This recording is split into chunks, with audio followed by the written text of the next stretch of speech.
David, je me réjouis de te revoir une nouvelle fois. Je voudrais en premier lieu boire à ta santé. À la tienne. In vino veritas. David, nous avons eu une émission la dernière fois où tu t'es exprimé en énonçant tes revendications et tes doléances. Pour des raisons techniques, tu n'as pas pu compléter ton intervention dans laquelle tu voulais en fait aussi parler de ta solution. Donc, ceci est une suite de la vidéo précédente dont je donne sous cette vidéo le lien et je prie donc les auditeurs d'y revenir. Donc, c'est un complément à la vidéo précédente. Et une fois que David a parlé, je prendrai la parole pour donner ma propre vision des choses. Alors, David, à toi la parole pour compléter pour dire ce que tu n'as pas pu dire. Merci, Samy. Et veux-tu que j'enlève ton micro ou tu voudrais intervenir? Ça y est, ton micro est débranché. D'accord, pas de problème. Et voilà. Dans la première partie de mon intervention, ça a été une sorte de diagnostic pour comprendre les symptômes et apporter un remède. Comme un médecin qui, pour trouver une solution à toute chose, doit revenir à la cause première, au point de départ. Et si cela est bon pour un être humain qui est en mauvaise santé, cela est encore plus important et plus difficile à faire lorsqu'il est question d'un conflit historique extrêmement complexe où il y a évidemment une suite de cause à effet. J'ai dit que le point de départ de ce conflit en question est la conquête arabo-musulmane, ou plutôt panarabiste islamique, de l'an 635-636. Et que, à partir de cette date-là, comme un chirurgien qui vérifie où est le centre des métastases, il essaye de l'extirper.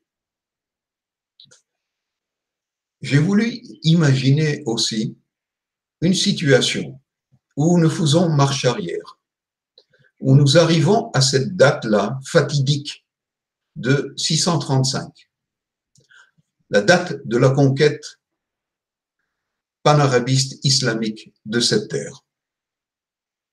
Qui avait-il et que pouvait-il se passer si jamais cette conquête ne s'était pas perpétrée? Nous avions à l'époque un pouvoir byzantin en place qui se serait désintégré et désagrégé quoi qu'il arrive.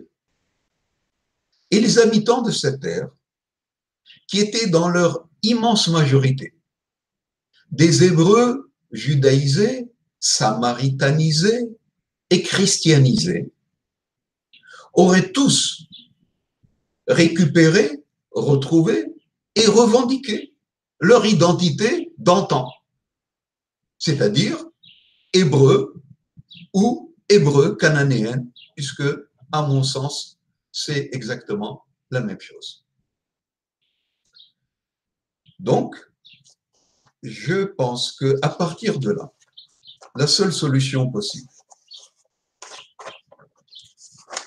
la solution qui est la seule qui puisse mettre fin au cycle infernal et mortifère, au malheur, aux souffrances, aux larmes des mères et des pères, au son des canons et des roquettes, au cycle infernal d'attaques et de représailles. La seule solution juste et durable est la création d'un État fédéral réunifié, laïque et démocratique, où tous auront les mêmes droits et les mêmes devoirs, sans aucune distinction de quoi que ce soit. Cet État devra se construire petit à petit sur toute l'étendue, si je dis bien toute l'étendue, des limites du pays hébreu cananéen d'antan. Cela signifie que peu à peu, il faudra démanteler toutes les entités étatiques, factices, fantoches, artificielles, arbitraires, qui se sont créées sur les décombres de ce pays, de cette contrée, par tous les colonialismes successifs qui ont sévi dans cette région. Et pour faire court, je ne vais pas parler de tout, de leur identité, de tous ces colonialismes successifs, mais tout le monde les connaît. C'est-à-dire que les entités que je considère fantoches, les entités étatiques de Jordanie, du Liban, de la partie ouest de ce qu'on appelle aujourd'hui la Syrie, y compris le Sinaï, qui n'a jamais appartenu à l'Égypte, à part de la baguette magique de l'empire britannique colonialiste. Toutes ces régions devront être restituées à l'État fédéral réunifié qui se créera. Cet État fédéral, laïque et démocratique, sera une république. Et la question maintenant qu'il se pose, c'est son nom. Quel sera son nom? Alors, on peut dire que son nom peut être le Grand Israël. Mais il y a trois problèmes dans ce nom-là. C'est vrai que le mot Israël est indigène et autochtone et qu'il y avait un pays d'Israël d'antan. Mais ce nom est problématique pour les trois raisons suivantes. Un, parce qu'à l'intérieur de ce nom, Israël, il y a le mot El, qui signifie Dieu, et qui représente la célèbre alliance tribale des tribus d'Israël. Et pour un État laïque, ce nom ne peut convenir. Un deuxième problème dans ce nom, c'est que ce nom a été souillé par les dirigeants sionistes qui ont trahi les valeurs et les objectifs du mouvement hébreu de libération pour le transformer en un État sectaire judaïque. Troisième problème, ce nom-là, Israël, est restrictif. Il n'inclut pas des populations hébreux cananéennes qui ne faisaient pas partie de l'alliance des tribus d'Israël. C'est donc un nom à rejeter. Peut-on l'appeler le pays de Shem? Je pense qu'il faut rejeter ce nom parce que c'est un mythe. Il n'y a jamais eu de pays de Shem. C'est un mythe biblique qui appartient à l'histoire, au récit du déluge, et il est totalement factice, et les musulmans l'ont récupéré sans savoir ni son étymologie, ni sa signification. Donc, c'est un nom à rejeter. Peut-on l'appeler Palestine? ce nom de Palestine est la quintessence du colonialisme. C'est un nom qui est le symbole même de l'oppression colonialiste. Depuis les Romains jusqu'aux Britanniques et jusqu'à l'occupation que j'appelle la conquête panarabiste islamique. C'est donc un nom à rejeter totalement. Donc, quel nom? Parce que si on ne donne pas un nom à un État qu'on voudrait créer, qu'on voudrait voir apparaître, c'est un problème. Donc, il faut lui donner un nom. Et, tant que possible, un nom authentique, indigène, autochtone, légitime. Légitime. Le seul nom à donner à cet État fédéral ne peut être que la République hébreu cananéenne de Kedem. Kedem signifie en hébreu le Levant. Si on appelle cette République uniquement par la République hébreu du Levant, ce n'est pas complet, c'est restrictif. Parce que d'un point de vue historique et d'un point de vue étymologique, le mot hébreu signifie les hautes terres de cette contrée. Et le littoral, que fait-on? Si on appelle cet État fédéral la République cananéenne du Levant, c'est restrictif.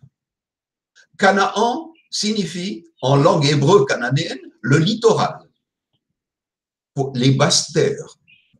Pourquoi ne pas inclure l'arrière-pays des hautes terres, des montagneuses, la Judée, la Samarie, la Galilée, le Golan? Donc, le seul nom qui soit global est la République hébreu cananéenne de Kedem du Levant. Deuxième problème qui se pose et qu'il faudra régler dans le cadre de cet État fédéral réunificateur, laïque et démocratique, c'est de le doter d'une constitution qui garantira la séparation totale et absolue de l'État, entre l'État et la religion, quelle qu'elle soit.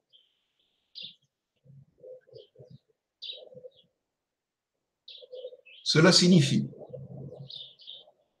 qu'un concordat devra être signé entre les représentants de toutes les religions, et en particulier des religions monothéistes qui ont un texte sur lequel elles se basent. Et je parle du judaïsme, du christianisme et de l'islam. Les représentants de ces trois religions seront astreints à s'engager à abolir et à déclarer caduc de leurs textes sacrés tout verset incitant, prônant ou prônant l'extermination de toute personne qui n'est pas de leur religion ou d'un statut inférieur. Tout verset de la Bible qui incite à exterminer des idolâtres, des païens, des polythéistes, des non-monothéistes devra être effacé.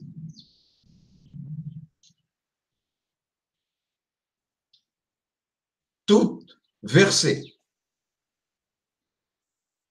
dans ce qu'on appelle le Nouveau Testament qui incitera, qui incite ou qui prône la même chose, de tuer, de trucider les non-monothéistes, devra être aboli, déclaré caduc et effacé.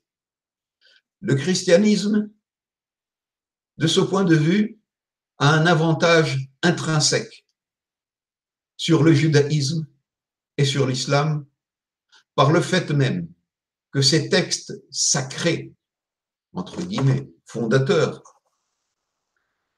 ne prônent pas ni l'extermination et ni les massacres envers les non-monothéistes. Il n'y a rien dans ces textes qui prône un tel massacre. Donc, en principe, les représentants du christianisme n'auront aucun problème à signer ce concordat immédiatement. Concernant l'islam, il est dans le plus grand problème vis-à-vis de la signature de ce concordat. Il est même dans un problème plus grand que les représentants du judaïsme qui peuvent dire que leur judaïsme est très ancien et que tout cela n'est plus pratiqué. N'est plus pratiqué de facto, mais de jure, il risque de redevenir à être pratiqué. Le problème de l'islam, c'est que les versets sont à la fois de jure et de facto. Donc ce concordat que les représentants de l'islam devront signer prendront un laps de temps un peu plus grand que les autres représentants du monothéisme, mais ils seront obligés de s'astreindre à cette signature et de s'engager à la pratiquer. Autrement, évidemment, il y aura des punitions pénales, d'emprisonnement, de fermeture de mosquées et d'interdiction de diffuser le Coran tel quel.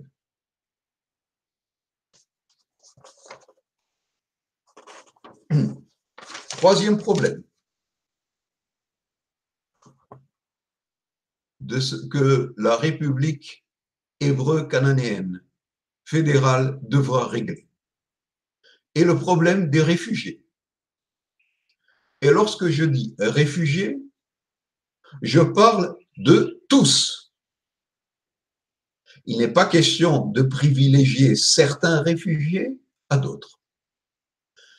Et la date de départ du règlement de ce problème de réfugiés ne peut être ni 1948, ni 1936, ni 1917, la date de déclaration de Balfour, mais du point de départ du conflit. Cela signifie de 635 de l'ère chrétienne, la date de la conquête arabo-islamique. Tous auront le droit de déposer leurs doléances et leurs plaintes et leur volonté soit d'indemnisation, soit de réparation, soit de retour sur leurs biens et leurs terres, si cela est possible, avec bienveillance, avec une analyse cas par cas qui sera gérée par une commission supra-étatique que l'État fédéral hébreu cananéen créera. Dans cette vision, le dernier problème qui peut sembler le plus ardu, mais qui, à mon sens, ne l'est pas, est la question de la langue. Il est évident que la République hébreu cananéenne aura pour langue officielle unique l'hébreu cananéen, la langue hébreu cananéenne. Toutes les autres langues qui se sont imposées par la force colonialiste ne peuvent être des langues officielles alternatives de l'État fédéral hébreu cananéen. Il est impensable que, par exemple, on puisse exiger de la France que après la Seconde Guerre mondiale que la langue allemande, par exemple, bien que cet exemple ne soit pas adapté, c'est seulement un exemple pour donner le sentiment que la langue germanique soit une langue officielle en France. C'est impossible. C'est impossible. Ni la langue coranique, l'espéranto coranique, appelée malencontreusement langue arabe, ne peut être une langue officielle dans l'État hébreu, cananéen, laïque, démocratique et fédéral. Ni l'anglais, ni le français, ni toute langue qui a trempé dans la prédation colonialiste. Il faudra un laps de temps très long. Ces langues seront peut-être permises. Chacun pourra parler en privé sa langue, mais elle ne pourra pas être la langue officielle de l'État hébreu cananéen auquel j'aspire et qui sera le départ d'une nouvelle ère humaniste dans cette région, une ère de justice, de vérité, de fraternité et de réparation de toutes les injustices historiques qui ont été faites dans le passé. C'est cela à quoi j'aspire. Je te remercie, Samy. Merci, David. Tu peux fermer le microphone chez toi pour qu'il n'y ait pas d'écho. Voilà. Je suis content que tu aies pu t'exprimer librement. Ce n'est d'ailleurs pas la première fois qu'on discute de cette question. On a déjà discuté soit sur ma chaîne, soit sur la chaîne de Bridge qui était tenue par un Irakien. J'ai même là été le traducteur. Je tenais à ce que tu puisses t'exprimer librement. Et j'ai effectivement aussi l'intention de donner la parole à toute personne qui a des doléances, pas seulement Sami El-Dib ni David Belhassan, mais toute personne. Ainsi, je voudrais donner la parole à des rabbins de Neturei Karta, je vais donner à des sionistes, je vais donner la parole à des gens de Hamas, à des gens de Fatah, etc. Parce que j'aimerais laisser personne au bord de la route. Il faut avoir de l'empathie à la souffrance de tout le monde.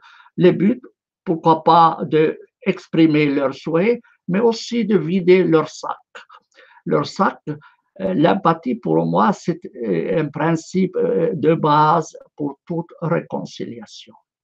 Ça ne veut pas dire que je partagerai leur point de vue, ni de même que je ne partage pas ton point de vue. Je dirais que je partage seulement la finalité, c'est-à-dire un seul État avec des droits égaux pour tous, sans discrimination aucune sur la base de la religion, mais ton histoire de langue, je la rejette totalement. Ton histoire de donner le droit de retour depuis 600, je ne sais pas combien, je la rejette totalement, je la trouve utopique. Mais c'est ton droit de t'exprimer. C'est absolument ton droit d'exprimer. Ce n'est pas parce que je ne suis pas d'accord avec toi que je te priverai du droit à la parole. Et après tout, ce n'est ni dans mon pouvoir ni dans ton pouvoir de décider. Nous, on donne un point de vue et puis l'histoire fera ce qu'elle voudra de nos propos. Est-ce qu'elles vont dire qui sont ces deux rêveurs, que ce soit toi ou moi, ou tiendront compte ou pas, mais nous, on fait par acquis de conscience, on dit notre point de vue. Alors moi, je veux maintenant, après avoir donné la parole à toi, donner et dire qu'est-ce que je pense. Il ne s'agit pas de répondre à tes questions, à tes revendications, ni à ta proposition, mais je vais donner comment je vois la chose. je n'aime pas trop compliquer les choses, je ne vais pas entrer dans la théorie, parce que si je veux faire des théories, on n'en sortira jamais. Je ferai très brièvement cette région du monde troublée, on peut l'appeler Terre Sainte ou Terre Maudite, comme on veut, elle est arrosée par le sang de toutes sortes de gens. Je ne crois pas à la pureté du sang, ni à la pureté de l'ethnie, ni à la pureté de la langue, ni à la pureté de la nationalité. Nous sommes un terrible mélange des gens. On dit que dans chaque famille, il y a un roi et un esclave. Donc, il y a un mélange terrible de gens. Et les gens n'ont choisi ni leur religion, ni leur prénom, ni le nom de leur famille, rien du tout. On est né par hasard dans une famille, toi, en Tunisie et moi en Palestine. J'aurais pu naître en Russie et dire je suis juif et Israël m'aurait accordé le droit au retour, rien que parce que je suis juif. Mais comme je ne le suis pas juif, alors que je suis né sur le pays, eh ben, il ne me donne pas le droit au retour. Comme il refuse d'ailleurs à de nombreuses personnes le droit au retour. Alors, je m'explique. Certes, il y a eu l'invasion arabo-musulmane dans la région. Les arabo-musulmans ont une idéologie particulière, c'est que les musulmans est la première classe et qu'eux doivent dominer le monde, progressivement aller dans tout le monde et les dominer. Il y a la deuxième classe qui sont les ennemis, ce sont les chrétiens et les juifs soumis à des restrictions terribles. En vue de les convertir à l'islam. Ensuite, il y a la troisième catégorie. Il y a la troisième catégorie qui est la catégorie des polythéistes. Et donc, si les polythéistes se convertissent à l'islam, ils auront le choix, l'unique choix qu'ils ont, c'est l'épée. Raison pour laquelle 80 millions d'hindouistes ont été exterminés en Inde à cause de cette idéologie. Et si un chrétien, un juif refuse de se soumettre à l'idéologie, aux conditions des musulmans, eh ben, on pouvait les tuer, prendre ces femmes comme esclaves sexuels, déposséder de ses biens. Voilà l'idéologie musulmane. Cette idéologie musulmane, d'ailleurs, elle n'est pas tombée de nues, elle provient de la Bible. La Bible, en fait, a infecté le Coran et l'invasion islamo-arabo-musulmane. Moi, j'ai toujours dit que le Coran est écrit par un rabbin étourdi. Ça peut avoir l'impression d'une plaisanterie. Pourtant, je le pense, vu les sources. Et l'idéologie de cet exclusivisme se retrouve dans la Bible. D'ailleurs, si on fait un saut dans le temps, cette idéologie raciste et juive va se retrouver dans les lois nazies germaniques. Dans les lois nazies germaniques, et alors lorsque le criminel de guerre, Streicher, Julius Streicher, a été jugé à Nuremberg. On lui a dit, c'est toi qui as fait les lois nazies, donc on doit te condamner sur cette base. Il a dit, je n'ai fait que copier la Bible. Et je peux vous donner les références de ces déclarations. Donc, on ne peut pas dire que la faute est seulement aux musulmans ou à l'invasion arabo-musulmane, mais c'est une idéologie raciste qui se trouve dans la Bible, qui a été véhiculée par l'islam, qui a été véhiculée par le nazisme. Et moi, je n'hésite pas à dire qu'on a affaire à trois nazismes: le nazisme germanique, le nazisme juif et le nazisme musulman. Donc, trois idéologies qui s'excluent l'un l'autre et qui, en fait, considèrent les autres comme une classe inférieure. Bien, Alors, cette région, certes, les gens qui habitaient dans cette région n'étaient pas musulmans, ils ont été forcés de devenir musulmans et par conséquent, par conséquent ils n'ont pas choisi et on ne voit pas pourquoi on doit les punir parce qu'ils ne sont pas restés juifs. Si les réfugiés palestiniens qui sont certes pas tous, mais une bonne partie d'eux proviennent de cette région du monde, étaient juifs, on leur aurait donné immédiatement le droit au retour. Donc on les discrimine sur la base de leur religion. Et je n'hésite pas à considérer cette idéologie d'idéologie nazie. Certes, les crimes ne sont jamais les mêmes, mais sur le plan de l'idéologie, et le résultat de la création de l'État d'Israël était catastrophique pour la population locale. Alors, qu'est-ce qui s'est passé? Ben Gurion, déjà Ben Gurion, en 1000, attendez, je vais vous donner 1937, il disait que la Palestine n'appartenait pas à ses habitants d'alors et que ce pays devait résoudre non pas le problème des deux nations, mais d'une seule nation, les Juifs de partout. Donc, Ben Gurion disait cela déjà en 1937.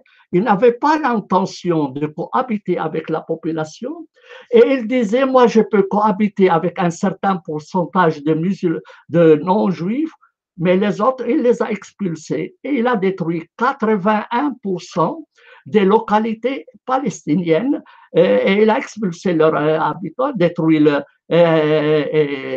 a détruits. Et cette destruction a été poursuivie après 1967. À titre d'exemple, Emmaüs a été, les habitants d'Emmaüs en 1967, Emmaüs, Petnouba et Yalo, leurs habitants ont été sommés de quitter leur terre, chassés, on leur dit allez chez le roi Hussein, et on les a chassés de la région, on a tout de suite amené des bulldozers, on a rasé leur village et des Juifs canadiens ont financé un parc qui s'appelle Parc Canada. Si ce n'est pas du nazisme, alors il faut qu'on me définisse qu'est-ce que c'est le nazisme.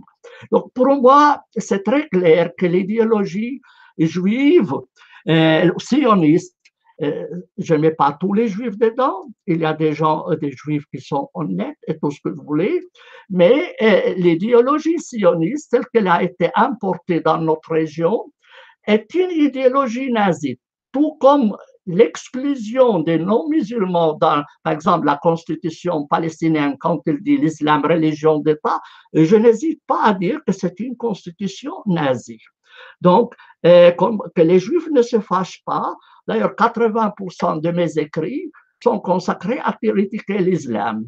Mais je n'hésite pas aussi à critiquer. Et il faut critiquer les juifs. Et le terme judéo-nazi n'est pas de mon invention, c'est une invention d'un des penseurs israéliens, professeur de l'université hébraïque de Jérusalem. Et je trouve que c'est un terme salutaire pour les Juifs, pour qu'ils les rappellent qu'en fait, ils ont subi, certes, la Shoah, les crimes effroyables sous les nazis, et par la suite, ils ont commis les mêmes crimes. Et je le dis clairement, que le nazisme a perdu la guerre en Allemagne, mais il l'a gagnée en Israël. Il a perdu la guerre en Allemagne, mais il l'a gagnée en Israël. Et les sionistes ont créé dans notre région un régime nazi. Et je vais vous lire ici une déclaration de Yehudi Menuhin, 1991, devant la Knesset israélienne. Ceux qui vivent par le glaive périront par le glaive. Et terreur et peur provoquent terreur et peur. La haine et le mépris sont fatalement contagieux. un fait est sûrement abondamment clair, à savoir que cette façon dévastatrice de gouverner par la peur, par le mépris de la dignité fondamentale de la vie, cette asphyxie continue d'un peuple dépendant devrait être les dernières méthodes adoptées par ceux qui eux-mêmes connaissent trop bien l'horrible signification, la souffrance inoubliable d'une telle existence. Cela n'est pas digne de mon grand-père, de nos grands peuples, les Juifs. Et je vais vous donner aussi la déclaration du père Elias Chakour de notre village palestinien qui les Juifs sont venus dire écoutez, quittez la région un petit peu, vous pouvez après retourner. Et après, on leur a interdit de retourner.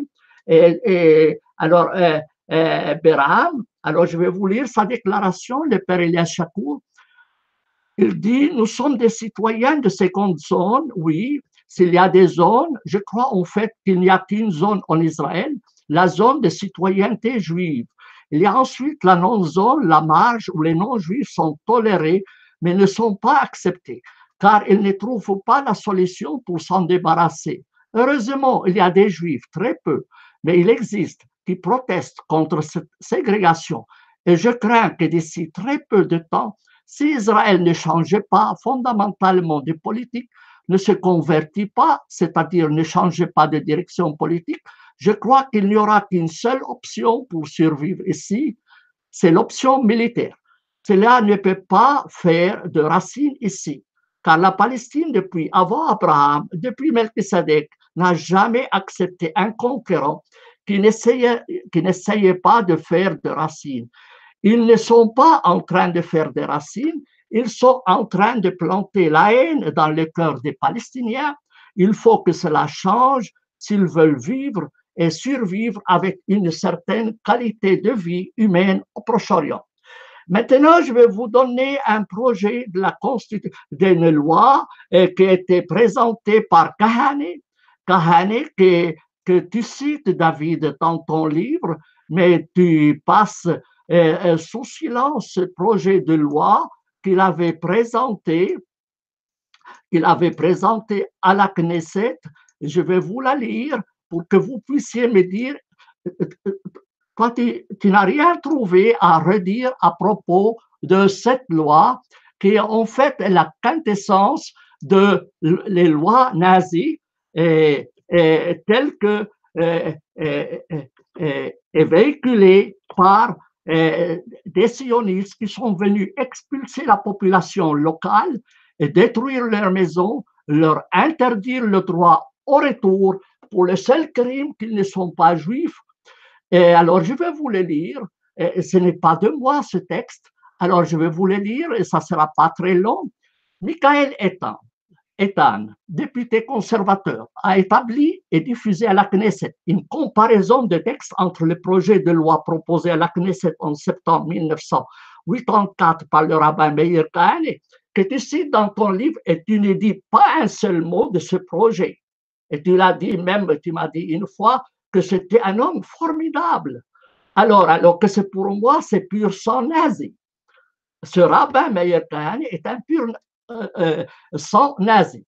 Alors, le rabbin Meir Kahane est un fondamentaliste juif et la loi proposée au Reichstag par Adolf Hitler en 1935, je me limite ici à reproduire les propositions du rabbin Meir Kahane qui ressemblent étrangement à celles de Hitler. Alors, je vais vous la lire, cette proposition qui a été compilée donc par Michel Etan. Donc, ce n'est pas de moi, c'est un membre de la Knesset. Aucun non-juif ne résidera à l'intérieur de la ville de Jérusalem. Point 1. Les non-juifs n'auront ni droits nationaux ni participation dans la vie politique au sein de l'État d'Israël. Un non-juif ne pourra être nommé à aucun poste de pouvoir. Il ne sera pas admis à participer à des élections pour la Knesset ou pour tout autre organe étatique ou public. Il est interdit aux citoyens et résidents juifs, hommes et femmes, d'épouser des non-juifs en Israël ou à l'étranger. De tels mariages mixtes ne sont pas reconnus devant la loi. Il y aura séparation absolue entre les établissements d'instruction juifs et non-juifs. Des relations sexuelles complètes ou partielles sont interdites entre citoyens juifs, hommes et femmes, et des non-juifs. Ceci comprend les relations hors mariage. Les violations seront sanctionnées de 2 ans d'emprisonnement. Un non-juif qui a des relations sexuelles avec une prostituée juive ou avec un mâle juif est passible de 5 ans d'emprisonnement. Une prostituée juive ou un mâle juif qui a des relations avec un homme non-juif est également passible de 5 ans d'emprisonnement. Les camps de vacances et toute autre activité mixte juifs-arabes seront abolis. Des programmes de visite entre élèves juifs et arabes dans leurs villages ou maisons respectives seront abolis. Des voyages à l'étranger où un enfant juif est l'hôte d'une famille non juive seront interdits comme des visites analogues en Israël par des non-juifs. Si cette loi n'est pas, d'ailleurs, c'est un membre de la Knesset israélienne qui l'a dit, Michael Eitan, c'est une copier-coller des lois de Hitler. Et David, je t'en veux parce que, en fait, tu cites ce rabbin Kahane, tu n'as trouvé rien à redire à ce monsieur qui est pur sang nazi. Et je le répète, c'est un pur sang nazi. Et je vous ai donné le texte. Alors, quelle est ma solution, David? On n'a pas choisi ni toi ni moi notre lieu de naissance, ni nos familles, nos religions, rien du tout. Eh bien, on est sanctionné pour quelque chose qui ne dépend pas de notre volonté. C'est quoi? C'est que moi, je suis chrétien, je n'ai pas le droit au retour. Israël m'interdit, elle interdit que je retourne chez moi. Alors que toi, juif qui es né en Tunisie, je ne conteste pas ton droit, mais comme tu es juif, évidemment, tu fais partie de la classe privilégiée. Et si un est né en Russie et prétend qu'il est juif, il a le droit. D'ailleurs, David, tu sais très bien qu'on a trouvé toutes les affaires des Juifs persécutés, malheureusement, en Allemagne. On a trouvé leurs souliers, on a trouvé leurs habits, on a trouvé tout ce que tu veux, mais on n'a pas trouvé leur passeport, à ma connaissance. Où sont partis ces passeports? Il y a des gens qui estiment, mais ça il faut vérifier, je présente cette hypothèse, c'est que les soldats allemands, ayant vu que la chose était perdue, ont utilisé ces passeports de leurs victimes juives pour aller en Israël et se présenter comme juifs. Et il semble que des régions entières en Israël où on parle l'allemand, qui en fait ne sont rien que des soldats SS qui se sont embarrés des passeports de leurs victimes juives. Je ne dis pas que tous les juifs comme ça, pas du tout, mais il faut aussi regarder cela de près. Mais malgré cela, je suis un être humain. Et quelle que soit ton opinion, j'ai le devoir de te respecter. Je t'ai donné la parole et je vais te donner la parole sans jamais rechigner devant aucun obstacle. Alors, me dire que la langue arabe sera interdite alors que c'est la langue de ma mère, elle n'a pas choisi à la parler, mais il la parle. Alors, je vais parler avec quoi? Moi, je n'ai rien contre la langue hébraïque. Je fais l'étude de l'hébreu coranique, mais me dire tout d'un coup, non, non, la langue arabe, elle devrait être interdite parce que, non, ça n'a pas de sens. Ça n'a pas de sens. Mais bon, bref, c'est ton droit de dire cela. Mais moi, je trouve que ça, c'est de la purification culturelle. Et moi, je suis pour qu'on impose l'hébreu et l'arabe comme langue officielle, les 2 langues officielles. Bon, et puis, je suis pour un seul État avec des droits égaux pour tous. Je n'ai rien contre que les Juifs viennent, mais on doit donner aussi les mêmes droits à ceux qui ont été chassés, dont les villages ont été détruits, et reconnaître ce tort. Je suis aussi pour que les Juifs qui ont été spoliés de leurs biens dans les pays arabes aient droit aussi à retourner s'ils veulent. D'ailleurs, David, on me signale qu'un des rares pays qui exige des Israéliens visa pour entrer, c'est les États-Unis. Pourquoi? Sans qu'il y ait un accord entre Israël et les États-Unis pour que les États-Unis n'acceptent pas les Juifs. Quelle est la raison? Probablement, ils craignent que si demain les États-Unis permettent aux Juifs d'aller sans visa aux États-Unis, ils ne reviendront jamais. Alors, je me demande quel est le but final de l'État d'Israël.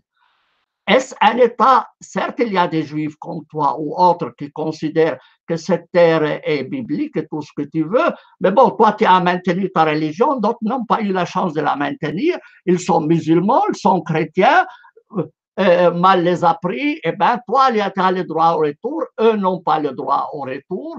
Alors, je me demande quel est le but final de l'État d'Israël si ce n'est pas un État qui sème les troubles dans la région, qui est implanté par l'Occident pour servir leurs intérêts, pour qu'eux fassent fonctionner continuellement leur fabrique d'armement. Et j'en veux à Israël, toi tu dis, j'accuse, moi j'accuse l'État d'Israël d'être en fait un valet de pays qui veulent exploiter notre région, la détruire et vendre leurs armes. Alors voilà, si j'ai à accuser l'État d'Israël, et j'accuse, mais j'accuse aussi les autorités palestiniennes qui font un projet de constitution qui prévoit l'islam religion d'État. Je ne peux pas l'accepter cela. Israël, dernièrement, a adopté la loi que l'État juif, avec des restrictions, qui ont fait la même chose. Donc, pour moi, le judaïsme et l'islam, tu peux le mettre dans le même sac. Le judaïsme et l'islam, tu peux le mettre dans le même sac. L'idéologie nazie germanique, l'idéologie nazie juive et l'idéologie nazie musulmane, tu peux les mettre dans le même sac. Les pauvres gens comme moi ou toi ou autre, on n'a rien à foutre de cette politique qui est décidée par qui. Et on dit que si demain tu laissais vraiment les gens aller sortir librement, je ne sais pas combien d'Israéliens y resteront. Mais ça ne veut pas dire que je veux qu'ils sortent. Au contraire, je suis prêt à aller dire à tous les Juifs du monde, il y a de la place pour vous, mais pas comme conquérants. Mais pas comme conquérants ou qu'elles veulent me priver de l'usage de ma langue. Non, mais qu'ils puissent apporter leur bien, et puisqu'ils disent qu'ils aiment cette terre, eh bien qu'ils aiment cette terre et ses habitants, pas seulement pour les déposséder, pour déraciner leurs arbres. Alors, quelqu'un m'a raconté hier, il y a un Palestinien qui vient, il dit, voilà, mon titre de propriété de cette terre. Il y a un Juif qui vient avec la Bible, il dit, voilà mon titre de propriété, elle provient de Dieu, et il chasse les Palestiniens de sa terre, déracine ses arbres, détruit sa maison, et il construit là à sa place, et puis lui, on s'en fout, il n'est pas juif après tout, il n'est pas juif, pourquoi faut-il avoir pitié de lui? Non, il ne faut pas avoir pitié de lui. David, alors, voilà mes revendications, David. Voilà un peu ce à quoi je tends, c'est que ça soit un seul État qui va s'élargir, évidemment, je l'espère, que si on arrive à faire un bon modèle dans notre région de la mer jusqu'au Jourdain, les autres pays vont se joindre à cela. Mais les forcer, non, 1000 fois non, c'est à eux à choisir, on doit, comme si moi je te forcerais à épouser ma fille. Non, si elles s'aiment bien, s'ils n'aiment pas, tant pis, qu'est-ce que vous voulez que je fasse? Eh bien, mais cette terre, il y a assez de place pour tout le monde et qu'on y vive sans exclusivisme. Évidemment, il faut demander aux Juifs et aux musulmans de se libérer de leur idéologie nazie. Ça, c'est une nécessité. Comme on a obligé l'Allemagne de se libérer de leur des Allemands de se libérer de leur idéologie nazie. Ça, je suis tout à fait d'accord, même si cette idéologie est écrite dans leur livre sacré. Pour moi, il n'y a pas de livre sacré. Il n'y a pas de livre sacré, c'est des livres comme tous les autres. Malheureusement, il y a certains qui l'utilisent rien que pour faire du mal aux autres. David, je t'ai promis que je ne serai pas très long. Moi, je termine ici mon intervention. Je veux mettre un lien après à ta vidéo, à la vidéo précédente pour que tu puisses la voir. Et, et je vais donner aussi la liste des villages qu'Israël a détruits. Mon petit ouvrage intitulé Discrimination contre les Juifs, tant chrétiens que musulmans en Israël. Je vais aussi citer deux ouvrages, comme je l'ai fait aussi pour les autres. Avant de terminer, et donc, je te donne un rendez-vous pour la prochaine fois, voir comment on peut arriver à une conciliation de nos deux positions qui sont diamétralement opposées. Sur la finalité, je crois qu'à 80%, on peut s'entendre. À 80. La théorie que tu présentes est autre chose, je ne peux pas l'admettre et je ne sais pas. Mais c'est pas ta faute, c'est ton point de vue. Si demain je veux faire parler, et je veux le faire, un membre, un rabbin de Neturei Karta qui ne reconnaît pas l'État d'Israël, tout comme moi, je ne reconnais pas l'État d'Israël, mais je ne reconnais non plus l'État palestinien, puisque tous les deux, ce sont deux régimes nazis. Hein? Je vais lui donner quand même la parole, alors que lui, il admet l'État palestinien. Moi, je ne l'admets pas. Et je vais donner la parole à un de Hamas pour qu'il dise. Et puis aussi à un sioniste pur sang, un sioniste nazi pur sang, pour qu'il dise aussi son point de vue. Pourquoi pas? Pourquoi pas? Moi, je trouve qu'il faut avoir de l'empathie pour la souffrance des gens, quelle qu'elle soit leur idéologie. Et j'aime beaucoup l'histoire du Samaritain qui, quelqu'un qui il trouve un juif au bord de la route, il ne lui demande pas quelle est ta religion. Il souffre, donc il a le droit à mon respect et à mon aide, et il l'aide. Et le Christ dit, c'est ça le vrai prochain que tu dois aimer. Aime ton prochain comme toi-même. Alors il dit, qui est mon prochain? Et le Christ lui raconte l'histoire de ce bon Samaritain. Et je trouve que nous avons tous à être des bons Samaritains sans demander quelle est ta religion, quelle est ton origine? Non, tu souffres. Donc, tu as le droit à mon empathie, tu as le droit au respect, tu as mon droit à ta dignité d'être humain, indépendamment de ta confession, de ton nom, de ton origine, de ta couleur de peau. Je termine ici, David. Je te retourne la parole parce que je veux te laisser le mot de la fin avant de conclure. Et pour la conciliation entre les deux positions, je te propose qu'on le fasse pour la prochaine vidéo pour ne pas faire très long. Moi-même, d'ailleurs, bon, mais je te donne, disons, 5-10 minutes pour commenter si tu veux, pour qu'on ne fasse pas très long. Mais on se donne rendez-vous pour la prochaine séance. Et puis, comme ça, on peut débattre de nos positions respectives et des solutions qu'on propose. Toi, la parole. Oui, Samy. Je reprends la parole pour moins de 10 minutes, pour 2-3 minutes, parce que je compte la développer dans la prochaine émission. Ce que j'ai entendu de ta part, c'est un discours purement propagandiste, tel qu'on aurait pu entendre d'un représentant du Fatah ou d'autres de ces mouvements palestinistes, avec tous les poncifs possibles, avec toute la superficialité possible, avec tous les amalgames possibles, sans aucune analyse profonde. Finalement, ce que j'ai entendu, ce sont des déclamations que je considère comme propagandistes, parce qu'elles ne se basent sur aucune analyse profonde.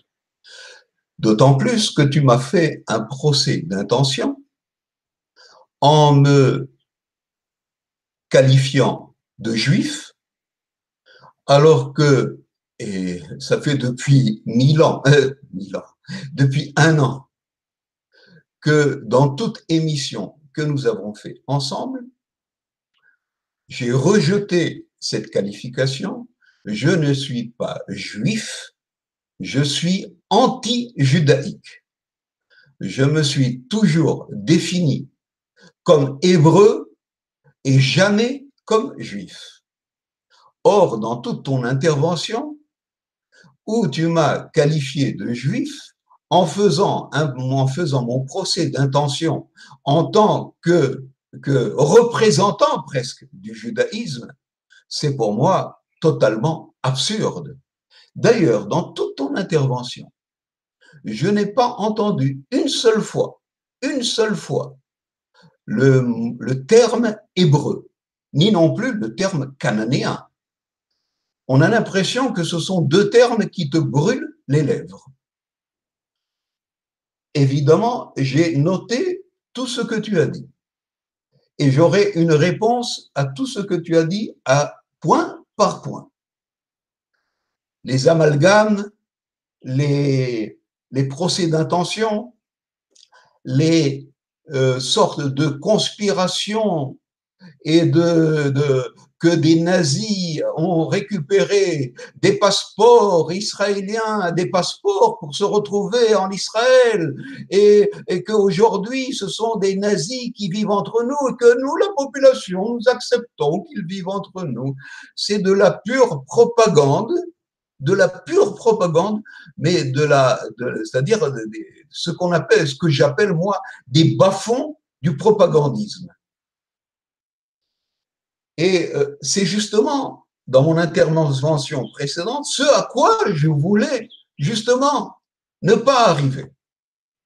Que nous parlions de choses profondes, que nous nous démarquons totalement de tous ces propagandistes, de toutes ces manières vicieuses et sournoises de se combattre comme des gladiateurs pour que la galerie applaudisse.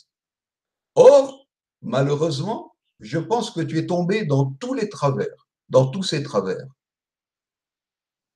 J'ai évidemment beaucoup à dire, point par point, et je vais les reprendre point par point, y compris tes citations, y compris ta manière, ton angle de vision sur le problème, qui me semble superficiel et qui n'a pas la profondeur à laquelle j'espérais. Juste une petite remarque, juste, et j'achèverai par cela. Nous reparlerons de l'histoire de Kahana où tu m'as fait un procès d'intention sans avoir analysé le sujet. Mais juste une petite remarque sur la langue. Je fais appel à toi. Oui, Samy? David, excuse-moi. Moi, je te remercie pour tes remarques. Et si je devais te répondre maintenant, il n'y aura pas besoin de l'émission prochaine. D'ailleurs, je n'ai pas. Alors, tu l'as dit, tu vas répondre à tout point, et ça, je souhaite que tu le fasses. Et je t'invite à le faire en toute franchise, comme tu as été franc dans les premiers. Veux-tu qu'on prolonge cette séance et à manger le pain de la prochaine séance, où on dit, on donne rendez-vous. On donne rendez-vous. Toi, tu as exprimé ton point de vue, j'ai exprimé mon point de vue. Et la prochaine séance, tu auras le premier, on aura à discuter de nos positions respectives et puis voir si on peut trouver un point d'accord entre les deux. Qu'est-ce qu'on fait? On achève ici. Oui, probablement. Et alors, nous reprendrons justement dans un quatrième volet ou un troisième volet plutôt, justement ce qu'on a dit pour voir s'il y a ou non une possibilité de compromis entre nos deux positions qui pour l'instant me semblent aux antipodes. Alors, David, je te remercie pour avoir accepté l'idée que on reprenne cela dans la prochaine vidéo pour ne pas abuser du temps de nos auditeurs. Et, et, et je serai tout heureux d'entendre tes objections à ce que j'ai dit. Je termine en buvant à ta santé et je souhaite une longue vie et à toi et à nos auditeurs. À la tienne. In vino veritas. Alors, tu peux rester en ligne, je vais mettre fin à cette émission.